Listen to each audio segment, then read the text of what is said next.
What's up? I'm B, and whether you are watching this on YouTube or you are listening to the podcast, I hope you are having an amazing day. Today, I will be reacting to another person that I've never spoken about on my channel before. I feel like we're bringing new people in just all the time right now, and so this is sure to be interesting based on what I've seen about it already. I saw a post on the Do We Know Them subreddit talking about Meredith Foster and this video that she had posted with somebody who was a grief counselor, and how the vibes of the video were very off-putting, and it kind of gave the impression of Jodi Hildebrandt and Ruby Franke. And so I saw that and I was like, oh, okay, let's take a look at this. Let's see what's going on. And so for those of you who have been on YouTube for a long time, Meredith Foster is probably a name that you recognize, even if you didn't watch a lot of her content. She's been posting on YouTube for over 14 years at this point, and she has 4.81 million subscribers. So she is, she's been on the platform for a really long time. She has a massive audience, and I would say probably around like 8 years ago, like 8 to 10 years ago, if it's, wow, the thought that like that's an accurate statement. 8 to 10 years ago ish, around like 2016 era, Meredith was in like a, you know how like there's like the vlog squad and different groups like that, like content creation groups of friends who hang out all the time, but then they get a squad name, like the sister squad, the vlog squad, stuff like that. They were called the Savage Squad. It was Meredith Foster, Ava Gutowski, who is My Life as Ava, Tila Dunn, and Sierra Furtado. And so they were all super close friends. They posted in each other's videos, or they were in each other's videos all the time. They continually cross-posted with each other. And then it seemed like there was a fallout, and there was a lot of speculation about what was going on and like what might have caused them to not be friends anymore. And at the time, My Life as Ava did post, she made a post that was kind of like, Meredith's going through a real hard time. We tried to help her. She doesn't want our help though. And so when it's 3 versus 1, it's not that the 3 are in the wrong. Like sometimes the one person is in the wrong because they need help, but they don't want to take your help. And so you don't know what to do. It was kind of like the vibe of the messaging that Ava put out regarding why their friendship kind of broke up, like why their friendship group was not going to be the same going forward. And so after that, it seemed like Meredith went through kind of a tough time, but came back and started talking about religious content and really heavily focusing on her relationship with God. She started a podcast. I looked her up to try and get some more like personal information about her on Google, and I saw a bunch of like articles talking about her kind of shift to being a Christian content creator, and they weren't really in-depth ones. It seemed like, I don't know, like I've gotten an email before from this online magazine where they offer to like feature you in their magazine, and then when you look up the other kind of articles they've done, it's like very much I don't know the vibe, but it's not like you're interviewing with the Rolling Stone, you know? It's kind of, it seems like one of those organizations where you like reach out to people and ask them to feature you, or will they reach out to you and then they'll do a feature on you with like 5 or 6 questions that you get to answer, but like the publication isn't very big, and maybe they're gonna ask you for money afterwards, or like it's some kind of scam. That was kind of the vibe that I got from a lot of those articles. But anyway, apparently about a year and a half ago, February of 2023, was the last time Meredith posted a video. She's been gone since then, and now this is her comeback. So anyway, long story short, we've got a young girl who starts making YouTube videos. They're all like fun, lighthearted things talking about like June favorites of 2012, room tour, what's in my bag, how to do a trendy top knot, like just fun girly videos. And then as she gets more and more popular, she ends up being involved in the Savage Squad and they get even more popular. Lots of recognition, lots of money, lots of attention on these 4 young girls. Then at some point there's a fallout, and it does seem like ever since then, Meredith's presence on the internet has been a little bit sporadic and kind of unpredictable, but she did come back and make occasional content relating to Christianity. And now apparently she is back with this video called Where I've Been, Grace-Filled Trauma Healing. And as somebody who has not watched Meredith, like even at the height of her YouTube fame, I did not watch her content, and so I'm sure there's tons of like details and intricacies that I might not be privy to just because I haven't been a long time watcher of her. So if you used to watch her, I would just love to know anything that you think is important for me to know about Meredith. And with that being said, let's go ahead and read the description box for this video just so you can kind of we can set the tone for like what to expect when the reaction starts. We'll do win for the week, and then we will get into the reaction. The description box for this video says, I am a survivor of domestic violence and sexual abuse/assault. I invited my big sister, who is a survivor of being used in child pornography videos and a crisis and trauma counselor, to help me share trauma recovery resources in a grace-filled way. A special thanks to my niece for helping us capture family fun and freedom in Jesus on the beach. I don't think this is Meredith's sister. And not because like I have any inside information, but I just don't think that that's her biological sister. I think that she's saying like, this is my spiritual big sister who is helping me through these things. I could be wrong, and maybe they'll address calling her like big sister in the video and explain maybe how they met, how they got to know each other, why they're so close. But yeah, just based on that. And then I did look up the woman who is also in this video. Her name is Britton Fairley. Based on what I've seen, I don't think that they are actually related. I think it's a spiritual sisterhood.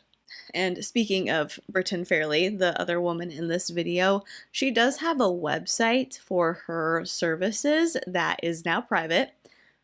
You need a password to get into it, but I did find her YouTube channel, and the description says, Britt Fairley, author of Choosing Life, Messianic Believer, Chooser of Life, Lover of Jesus, Daughter, Sister, Mom, Friend, Medically Minded, Ministry Inclined, Cheeky and Redeemed. Britt is a crisis and trauma counselor dedicated to serving underprivileged new moms and babies in a developing country. She is passionate about pouring Jesus' grace over teens, especially on the beach. And that's weird because like in Meredith's description box, it said like, we're capturing family fun and freedom in Jesus on the beach. I don't know what this beach thing is about. I don't know the connection. I don't know the fascination. Then she goes on to say, join Britt's book club and candid conversations about teen topics as Bridget Jameson and her peers navigate fluttery first love, relationships, communication, intimacy, premarital sex, unexpected pregnancy, life, abortion, abuse, adoption, teen parenthood, and ultimately God's beautiful plan for sexuality in our lives. So that's what Britton has on her YouTube channel. And as far as videos go, there's only one on there, so there's not really much to look into. And then I was trying to find other information about her online, and it's very limited, very scarce. She does have her website, but again, that is password protected. But in any case, reading that description for me really made me feel like, I don't think this is her sister. Like, I do not think that they grew up together. Like, I don't think this is her sister, biological step, half or otherwise. I am pretty sure they're talking about a spiritual sisterhood here, but we'll just have to watch the video and see what they say. But before we do that, let's go ahead and do win for the week. If you are new around here, a win for the week is where you share something positive that happened to you over the past week that you would consider a win. Big or small, whatever it may be. If it made you grateful, if it made you laugh, if it brought you joy, if you consider it a win, I want to hear about it and celebrate with you. You can leave your win for the week in the comment section down below if you're watching this on YouTube, or if you're listening to this on Spotify. Apparently, they should now have a comment section up. I haven't seen it yet. I haven't gotten much of a chance to like look at what that comment section looks like, but when I was uploading last week's video, they were like, guess what? Now we have a comment section on your podcast. And I was like, that's so cool. So it should be available for you to leave your win for the week in the comment section of the episode if you are listening to this on Spotify. My win for the week was going to Hamilton this weekend. It was so good. They were performing at Gamage again, and so I went a few years ago with my sister, went again this weekend with my husband and my parents, and it was so much fun. It was so good. I just loved seeing it live. So that was my win for the week, and I cannot wait to hear yours and celebrate with you. Now, without any further ado, let's get into this reaction video. Oh, and just a heads up, I generally don't cut anything out of reaction videos. Like the video that I'm reacting to, I will leave everything in its entirety so that way you have the full context of what's being said and what's being shown. However, I did look at Meredith's description box even further down than what I read, and it seems like there is going to be a lot of copywritten music in Meredith's video, and so I don't know what context they're using it in, if it's going to be like background music or if it's going to be like played with B-roll. Like I'm not sure how they're going to incorporate this copywritten music into her video, but I may end up cutting chunks of the video out to avoid getting copyright claimed, and if I do that, I will I'll go ahead and just describe to you what I cut instead of muting the video and just having it play silently. Because to be honest, I feel like, especially if you're listening on the podcast and you're not like watching it, it's like, what's happening? Did my audio stop? Did the episode break? Like, what's going on? So as an audience member, I don't want you to have to deal with like just sitting in silence. So I will potentially be cutting pieces out of this video, but again, I will try to describe to you any missing context that you do not have because of those cuts. So just wanted to put that out there. Okay, so we're starting off with a song that will be copyright claimed, but they're playing, I think it's like called Every Little Thing by TobyMac. I can tell you what it is. I can look in the description box. It's called Everything by TobyMac, and there's footage of Meredith and Britton and somebody else, and they're all at the beach. Meredith and Britton are very touchy, like they're sitting on a picnic blanket and like cheersing with juice or tea or something. Britton kissed Meredith on the cheek. They're like proximity wise, they are just very close to each other. And then it shows like, you know, just like fun day at the beach B-roll, like walking through the sand. Oh, we've got a pink heart floaty, isn't that so cute? Oh, we're laughing on the beach, having a great time. God has a plan for your sexuality. Hey guys, it's Mare. Welcome back. I know it's been a while. So before we get started, I wanted to introduce my beloved sister, Britt. And we're just really excited about this series. So Britt is a trauma. Okay, so obviously Meredith just introduced Britt. She said my beloved sister, Britt. I just gotta point out that Britt is wearing a denim top and a stethoscope. Ma'am, what do you need a stethoscope for in this context, in this video? Why are you wearing that? Counselor, and she's been tucked away in a remote part of the world serving as a medical missionary and trauma counselor for young women. So Britt, would you tell them a little bit about what you do? Yeah, absolutely. Just first off, I'm so honored to be here with you, Mare. Thank you for inviting me. I am a medical missionary. I started out in medical sciences, and then given my trauma history, the Lord called me back to do my master's and doctoral studies in crisis and trauma counseling. And I work with young women who are coming out of really escaping situations of sex trafficking. I actually call it sex slavery because no person should be owned, and they are owned. I work with other young women coming from situations of sexual abuse as well, and incest. And actually, you're probably wondering about the stethoscope around my neck. It's my favorite. I love this. Yes, very much so. And I'm also wondering why you and Meredith were holding hands in the intro and why there was a clip cut in while you were talking of you and Meredith holding hands and walking on the beach. Okay. Well, we're not even 2 minutes into this, so let's just hear what they have to say and hear Britt's approach and what's going on. This is the most precious gift that Mere has given me, and most days I listen to physical hearts with it. But what I really do is I pay particular attention to emotional hearts, and that is really that's why we're here. We want to welcome you to Jesus, Sex, and Grace. This is a condemnation, judgment-free zone. That's right. No shame, no blame, no condemnation. We're just here to talk about how much you matter to Jesus. You matter. He loves you. We love you. All right, Mere, hit it. Jesus. Redeemer, Savior of the world. Lover of your soul. Best friend. And the best counselor ever. Wonderful. All right. Sex. God made it. Yeah, you did. Best gift of intimacy ever. This is something that I have 4 grownish kids. I say grownish, they say grown. They're in their 20s, all of them. And this is something that I've told them forever.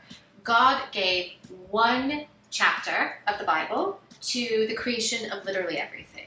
Everything in it, including us, including all of you.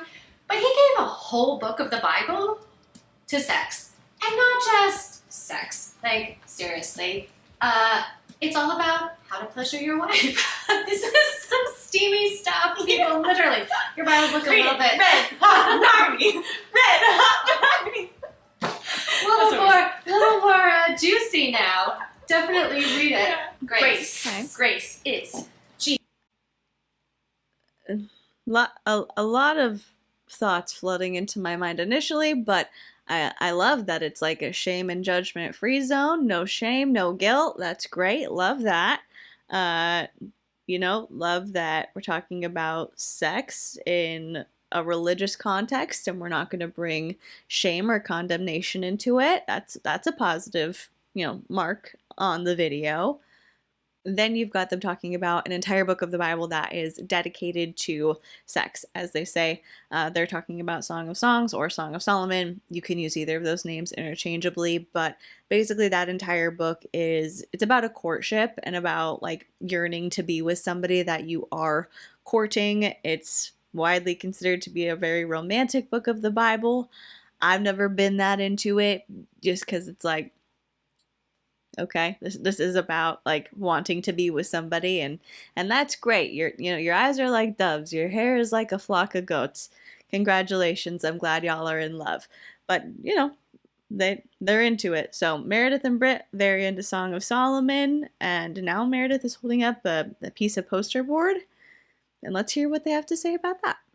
Jesus. And he tells us that he has, out of his fullness is grace. He gives us grace upon grace. right, that's John 1:16.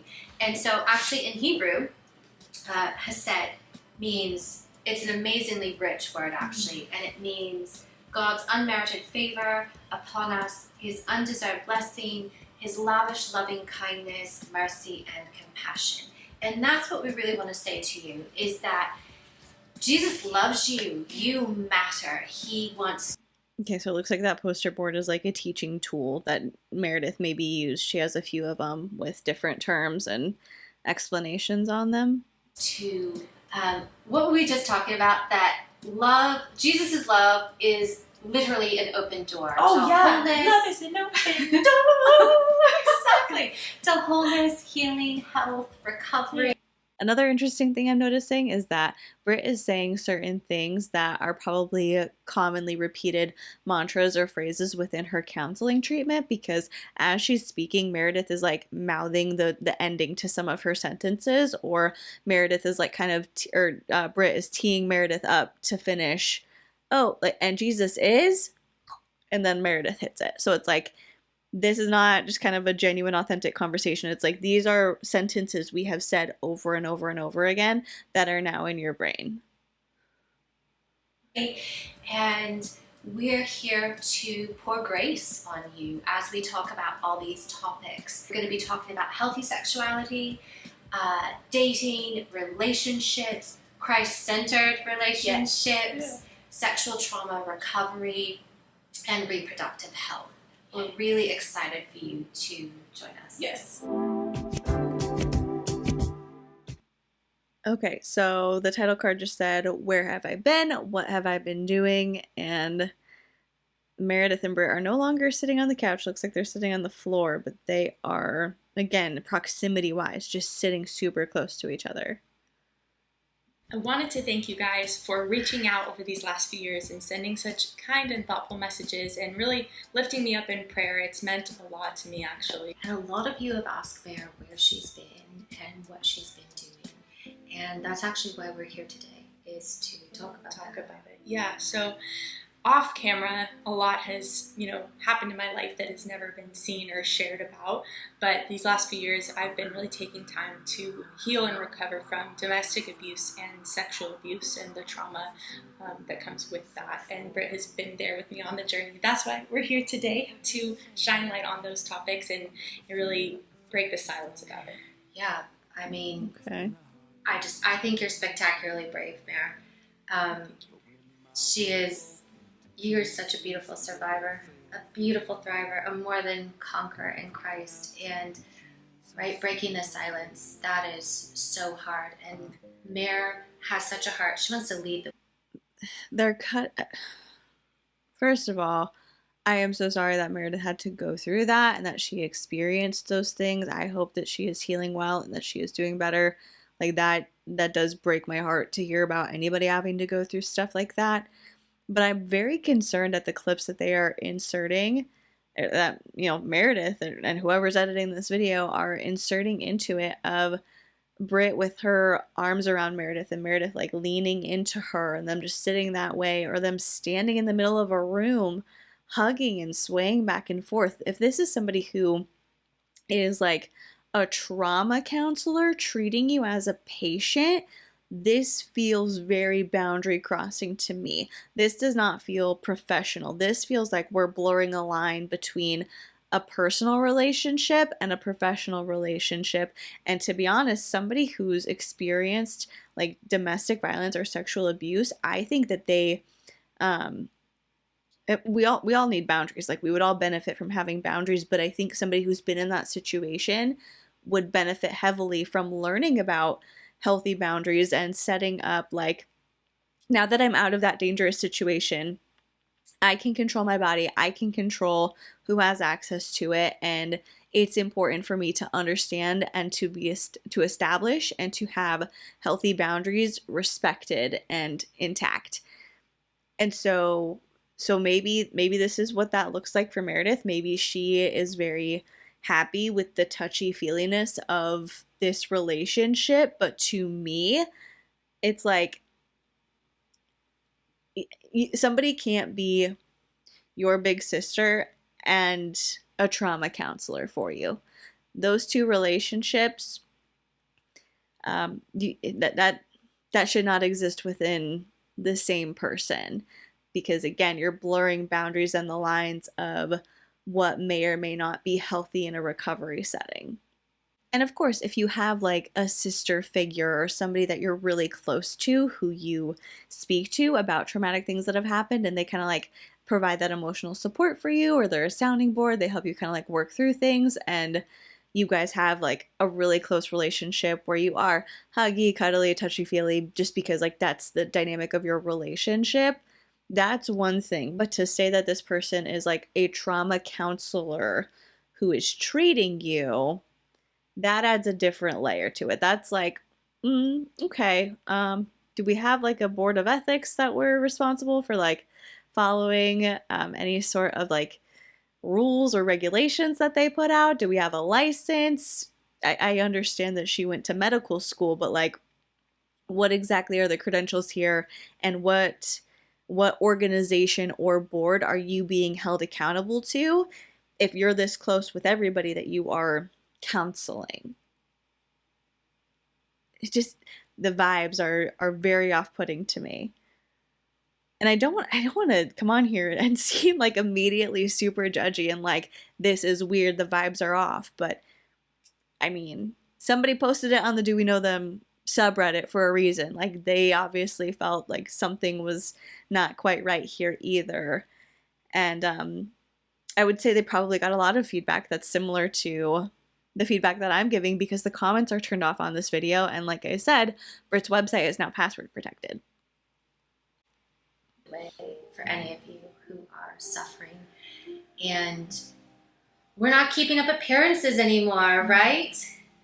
Keeping up appearances is exhausting, and breaking up silence is actually the first step to healing. I love when Mare actually says that she goes, I am not a number on a scale or a number on a screen, but my worth is in Jesus. Yeah, and neither are. Okay, so that immediately brought me to tears, and it might seem a little bit dramatic to cry over a stranger on the internet, but if you've been on my channel for a long time, you've seen me cry on camera before. I definitely, don't shy away from that just because sometimes things make me cry, and if I'm doing a reaction, that is my genuine reaction to what I'm seeing. But to hear her say in the tone that she just said, I'm not a number on the scale, I'm not a number on a screen, but my worth is in Jesus, I'm like, it just knifed me right in the heart. It makes me feel like Meredith is somebody who has, we know that she said she's been through a lot, but really truly is somebody who has been through a lot and is seeking answers and connection and hope and comfort. And if she found that in religion and she found that in Jesus, that's amazing. As a fellow Christian, I'm like, yes, amen. Your worth is not defined by your weight, by your appearance, by how many friends you have, by how much influence you have on the internet. That is not relevant to how much Jesus loves you. Jesus loves you because you are you. And so I'm like, yes, amazing. But it makes me even more concerned about this relationship dynamic with Britt, because I'm like, are you there for the right reasons? Are you a healthy influence in her life?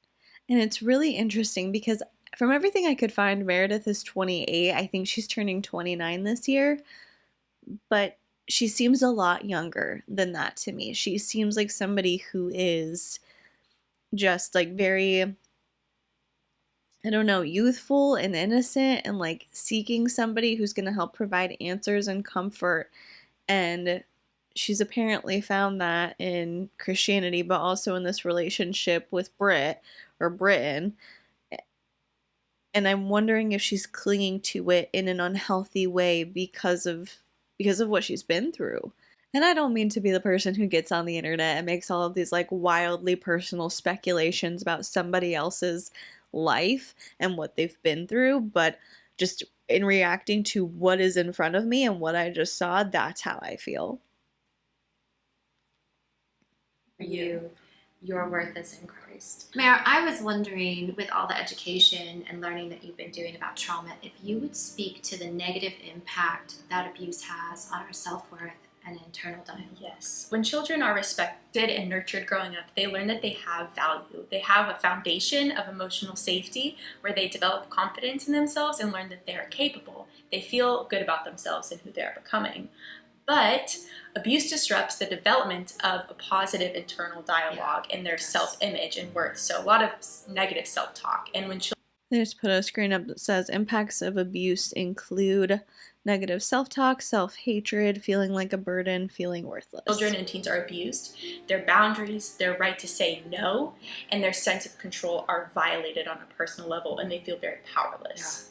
Wow, do they feel powerless? I know that I felt that way. Oftentimes when someone tries to tell someone about the abuse, actually their reality is denied and it's twisted to protect the abuser. And instead of placing blame on the abuser where it belongs, they actually internalize messages that they're bad, they're not worthy to be properly taken care of, they're a burden, they're a bother, and really that they're only good for being used for sex. Yeah. These are messages that both you and we've identified with, we've internalized these. Yes. The self-talk, the self-hatred has been intense. It has been. I would say it has been. I think a lot of survivors also feel this intense self-hatred and they feel kind of immobilized. They're unable to detect in a situation could become more dangerous. They're unable to protect themselves really in a dangerous situation, and they have experienced repeated victimization, which would be rape and assault. I'd like to speak to what re-victimization means so we can help everyone understand. So what that means is that when you've been abused when you're younger, and there's that foundation of abuse that's in the background of your schema, your mental schema, your body basically keeps score, right? Yeah. Your body keeps score of everything. And even though you're not necessarily thinking through all of these things going on inside of you, this abuse when you're younger sets you up for abuse when you're a young adult. It sets you up for abuse when you're an older adult. And you don't necessarily have the capacity to recognize that you're getting into dangerous situations. All right, so the past like minute or so, it does seem like that was kind of like scripted or outlined of like these are the points that we're gonna hit. It did just kind of feel like they were kind of glossing over it of like, oh, here are the negative impacts of abuse, X, Y, Z, and let's keep it moving. I don't know. To me, if I was like taking this information in for the first time, I think I would be kind of lost. I'd be like, wait, can we like go back to that? Can we talk about it a little bit more? Because that just feels kind of like very bullet point. And then we've got pictures on the screen of Meredith with the Savage Squad with Ava, Tila, and I believe that's Sierra. She has dark hair in this picture, but I'm pretty sure that's her. And it looks like they're probably at like Coachella or something. So I'm interested to know what the thought process was behind putting those pictures in the video at this time when talking about being re-traumatized and like how your body puts yourself in situations where you can be re-victimized. Right. Or that a situation could potentially become dangerous and you really have no idea how to protect yourself because your no was violated as a child. There were no boundaries. And so you go into that powerlessness situation, right? And you're unable to detect if it's dangerous. So for me, I experienced date rape in my early 20s because of my past trauma. I wasn't able to recognize that this was actually a really dangerous situation. And so it was never my fault, you know, right? It's never your fault. And so I think when Jesus really came in and lifted that shame off of me, and he said, "You're blameless by my blood. Like I see you holy and righteous." And so it kind of changed everything. It is never your fault. Okay? It's never your fault. I'm going to say it as many times as you need to hear it. They need to hear it. It does not matter if you were drinking. It does not matter what you were wearing. It does not matter if you went over there or you invited them over. 90% of sexual assaults and sexual abuse happen with someone you know and you trust. 9 out of 10 times it's with someone that you know and trust. It does not matter what you were wearing. It doesn't matter if you were kissing. It doesn't matter if you were enjoying yourselves. No is a complete sentence. For all the criticisms that I've given so far, I'm glad that like this is part of what they're including, is that if you've been assaulted or abused, it's not your fault. It doesn't matter if you were drinking, doesn't matter what you were wearing, doesn't matter if you went over to that person's house. Like this part, I'm like, great, love that. No notes. And there are so many ways, different ways to say no, and it needs to be respected and you need to be honored. And so even no one has a right to touch your body. No one has a right to enter your body in any way that you don't want. I didn't know that I was worthy of being treated better than I was being treated. And the truth of the matter is that you are worthy. You are Jesus's beloved, and you are made in his image, and your worth alone is in him. And he loves you. So Britt is a survivor of being used in child pornography as a child and teen. And I remember asking you how you could still believe in a good and gracious God and that his love is just for us. And I would just love if you'd explain a little bit to everyone God's nature and how he redeems everything. So, yes, Mara, much like you, I felt completely unlovable by God most of my life.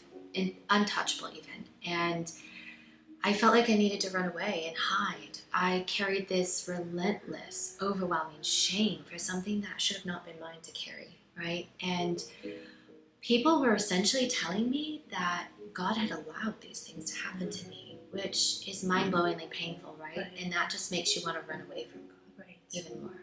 Yeah. Honestly, this is really faulty doctrine. and it remarkably misconstrues the scriptures, right? And God doesn't ever do the hurting. The enemy of this world does the hurting. God only does the healing. He only loves. And God is perfect love, and his perfect love casts out all fear. All fear. And Mare and I really know about fear, right? Yeah. I wanted to find a way to run to the Lord. I wanted to hide safely with him, in him, and not run away from him, but I was running away from all the pain. And I had no idea how to run to him. The pain was so deep. I just needed to end my pain, and I wasn't finding, there were no good ways to end my pain. I relate to that too. I genuinely thought that was kind of like the end of my story, that the hurt was so bad that it's like there's no hope. Yeah. But God, he comes in and he meets us in the mess, and he redeems it, and he makes a masterpiece out of it, and he takes all those broken things. But it's hard to see it at that time. You feel like kind of, this is just it. This must be the end of my story. That's all he has for me, and that's so not true. Yeah. So our older sister is also a survivor. And she actually is the one who began this healing journey. I'm so grateful.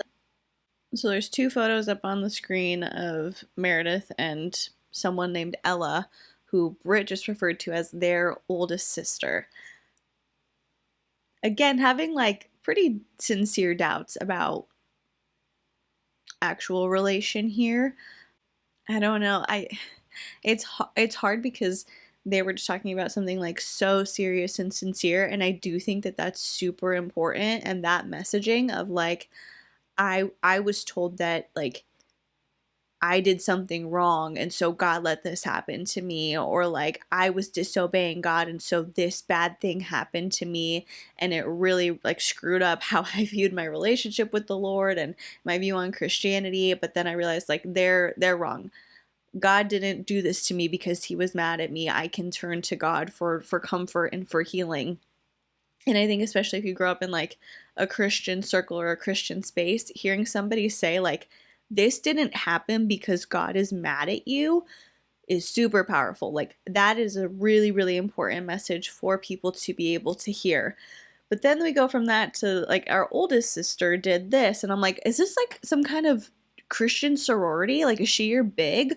Why are these Meredith siblings? I don't know why I didn't look this up before. It just didn't cross my mind. But I looked up Meredith Foster's siblings, and according to famous birthdays, so take it with a grain of salt, she has a twin brother named Michael and an older sister named Elizabeth. No mention of Britton or Ella. That she did, she really led the way. And she shared something truly life-changing, which ultimately I shared with Mare. I really felt like it actually just brought us into a more tender relationship with the lover of our souls. Ella handed me this grace-filled book, right? And she says to me, she goes, Britt, God is a gentleman. And I'm like, I'm sorry, what did you just say? What did you just say? She goes, God is a gentleman. Then she says to me, you know, I know that you haven't known a lot of people that have honored your personhood. And I know you know how awful it is to have a man's intentions forced on you, right? God, in his infinite love, she says to me, will never force his intentions on you, right? So, Mare, I was thinking, in the same way that Ella shared with me and I shared with you, would you share what it means, this God being a gentleman? Yes. It means that God loves you so much that he doesn't ever want you to feel forced to love him. Love is only love if freely chosen. Yeah. Love is only love if freely chosen. He really wants a tender, kind, gentle relationship with you, right? Right. No force, no control. He wants you to live in those unforced rhythms of grace. Yeah. He will never put anything heavy or ill-fitting on you, right? I love when you say that. Jesus, he loves you so much. The truth is that he's given you free will, right? Yeah. Mm-hmm. He's given you the freedom to choose him. Anything. Anything, yeah. To choose him, to choose anything. Seriously, anything. And he wants you to choose him, but You don't have to. you don't have to. As much Okay. as God or Abba loves you, you know, he loves every person that he's created. And just like he would never snatch away the free will that he's given you, he will never take away anyone else's free will. But that's a problem, It's right? a problem. It's a huge problem, and it's a struggle because there are people in this world who completely misuse the gracious gift that God has given us of free will and have chosen to take away many people's free will, my free will, your free will, and hurt us like the people that have abused us. Exactly. You know, Mara, how we talk about dialectical dilemmas, right? Where two opposing forces exist simultaneously. Can you share on that? Yes, I would love to. So on camera, there was a lot that was really good in my life, but off camera, there was a lot that was really excruciating. So they both existed at the same time, but they didn't cancel the other out. But it did make life rough and hard to navigate and understand. Yeah, and there's so much internal conflict, right? And the truth of the matter is we all experience dialectical dilemmas. We all experience that internal conflict because we live in a fallen world, right? And the truth is that the enemy, he causes true evil in this world. And we really do suffer. People really do suffer. God hates the hurt and harm that's come to us. He hates the hurt and harm, anything that's been forced on you. That breaks his heart. The amazing thing is at the same time, right, God is there. He's truly present. And there is real goodness and grace. Jesus, he will conquer all evil and he will heal all wounds. And in fact, something my precious counselor told me was that Scripture talks pretty clearly about their eternal consequences, right? There's real justice for those who force their intentions on us, for those who perpetrate violence against us. And his goodness and grace, he will triumph over evil, right? Okay, just on first listen, taking this in, those are talking points that I don't have a gut reaction issue with. We're talking about God giving us free will. Yep, I agree with that. But that also means that other people who have bad intentions have free will as well, and that's something that we have to navigate while living on Earth. Them talking about kind of living with two conflicting aspects of reality, where Meredith is like on camera, like everything looked great, everything looked amazing, like I had this awesome life, but I was really struggling behind the scenes. I think that that's important and valuable to talk about. And then, of course, the thing that they just mentioned, which was good triumphing over evil and basically God holding people accountable for the harm that they caused to others while they were on Earth. None of those things, when I hear them at first, are immediately like jumping out at me as something that I need to kind of put an opposing viewpoint to. I'm just like, okay, yes, yep, I'm with you. I'm tracking where you're going.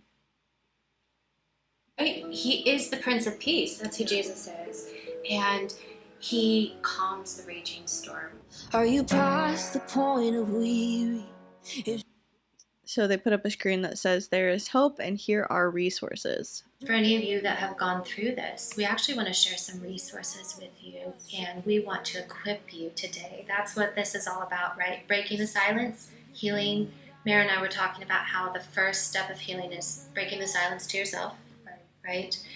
And we're going to talk about all kinds of therapeutic techniques, even writing in the future, journaling, what that is. And then breaking the silence by telling someone really trusted. And we're actually going to talk about that and how to do that. My daughter, she was actually sitting over here. She's in her 20s, and she goes, Mommy, you are going to talk about like who to tell, because it really matters who you tell and how you tell.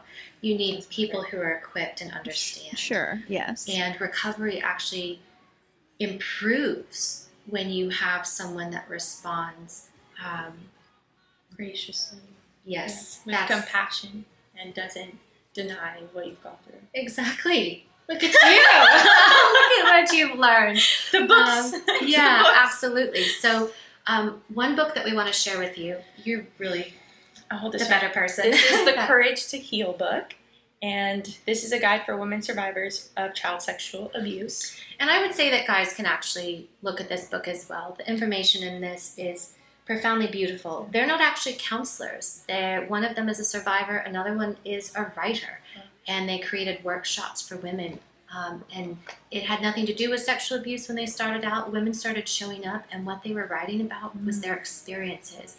And I get excited about group dynamics. I love group counseling. That's my favorite thing to do because the support that other survivors offer each other is just priceless, honestly. This book it's incredible. It's such a resource.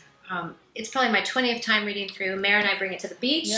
We go through different sections. You can read it on Audible as well. I listened to it on Audible. Yeah. Allies and Healing. This is one of my favorites. Okay. Yeah, I love this book. This is one of the same authors. Her name is Laura Davis. And this book, we're going to go through some sections with you in the future as well. When the person you love was sexually abused. Okay, so is this gonna be like a series? Right now they're giving different resources, so I don't know if we'll end up watching the rest of it like together, just because they're recommending books, and so if I haven't read them, I don't really have any opinion on whether or not it's a good recommendation. But she said like we're gonna share from this book with you in the future. So is this gonna be like a series on Meredith's channel? Is Britt gonna be like the co-host? Because if that's the case, then I definitely understand why people are saying it's like Jody Hildebrandt, Ruby Frankie vibes, because now what are you guys going to do? You sought help from a counselor. Now you and that counselor are kind of going into business together, and you're going to start making content together. Like she's going to be a pretty significant part of your channel. Huh. Again, it just it makes me potentially have questions about the motivation of forming this relationship and why you're coming onto Meredith's YouTube channel instead of like doing ministry on your own channel or creating your own presence, your own channel, your own TikTok, whatever it may be, where you can share your knowledge. Why are you kind of like hooking onto Meredith and coming onto her channel to talk about it? And not just like as a guest spot. If this was like a one and done thing where it's like, oh, I've been gone for a long time. I was doing a lot of healing and I just want you to meet somebody who helped me really push through a lot of these things. She's been an amazing resource and here's some books that we recommend to you. That's one thing. But if it's going to be a repeated appearance on her channel, it's going to be like a series. Interesting. Used as a child, and there's also the Courage to Heal workbook. Yeah. Mare puts it on in the car. Yeah, I listen to these on Audible. Yeah. And sometimes I hold it and listen to it. This is my next favorite, and it's called Invisible Girls, Speaking the Truth About Sexual Abuse. Dr. Patty, she had an incredible impact on my life, actually. I called myself an invisible girl, honestly, and I wanted to be invisible, and my life was pretty visible in a lot of ways, but nobody was seeing me. And I feel like that's the same thing for you. Your life has been really visible, but nobody was really noticing, right? Nobody was paying attention to all the pain and the hurt behind the scenes. Right, that's really true. Right? This is an incredible guide. We'll talk more about it in the future, but anybody can pick up this book. So Mare and I, we want to equip you with some resources, and one of the best websites and support networks is through RAINN. That's RAINN, and you can call them. It's 1-800. That is a reputable organization. Glad that they are providing that resource. 656-HOPE. That's 4673. Or you can actually chat with them online. RAINN will equip you. Basically, there's a hotline, and if you are struggling with really anything related to sexual assault or sexual abuse, whether it's in your past, whether it's happening currently, you can reach out to them. That's awesome. And it is completely confidential. They will ask if you're currently safe, and they will connect you with local resources. And there's so much information on this website, but they're there for you 24/7.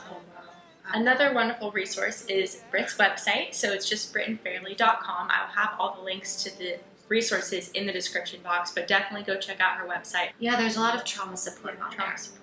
Yeah, trauma support. Well, nobody can access it now because you've gone private. You're a professional. This is apparently your livelihood, is doing this and writing books about healing, like your expertise. And now your website is private, presumably because of the feedback that you got from this video. Resources, survivor stories, like healthy coping mechanisms. You can just pop on there and there's anything really. Yeah, and our prayer that's for good. you today, right, Is that you would just open your heart to the open door of Jesus' love, because he's the door and he's pursuing you right now. He says, my child, I love you. I died for your sins and I just want to welcome you into my family.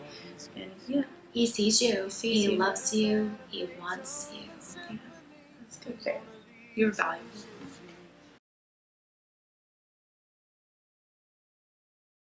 A lot of that copyrighted music did end up being included in the bloopers that they included for the last minute or so of the video, so I did cut that out, but there were bloopers of them just kind of like goofing off, laughing, dancing.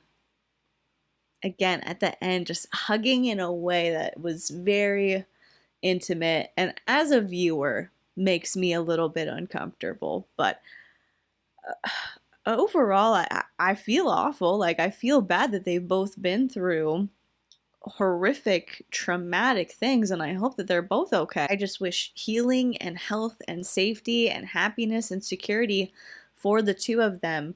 But that video was very uncomfortable to watch, and it's left me with a lot of questions about the relationship dynamic behind the scenes, as well as different credentials that Britt may or may not have, her treatment style, whether or not this is even appropriate for a professional to do.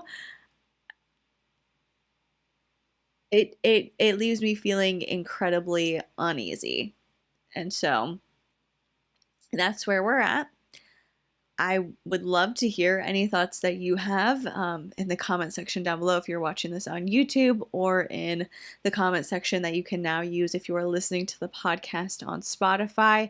And while you are doing that, if you would consider liking this video or subscribing to my channel or leaving the podcast a rating and a review, that would be incredible. And if you have done any of those things already, thank you so much. I am so appreciative of you, and I love being able to just sit here, hang out with you, and talk about whatever. Thank you so much for watching.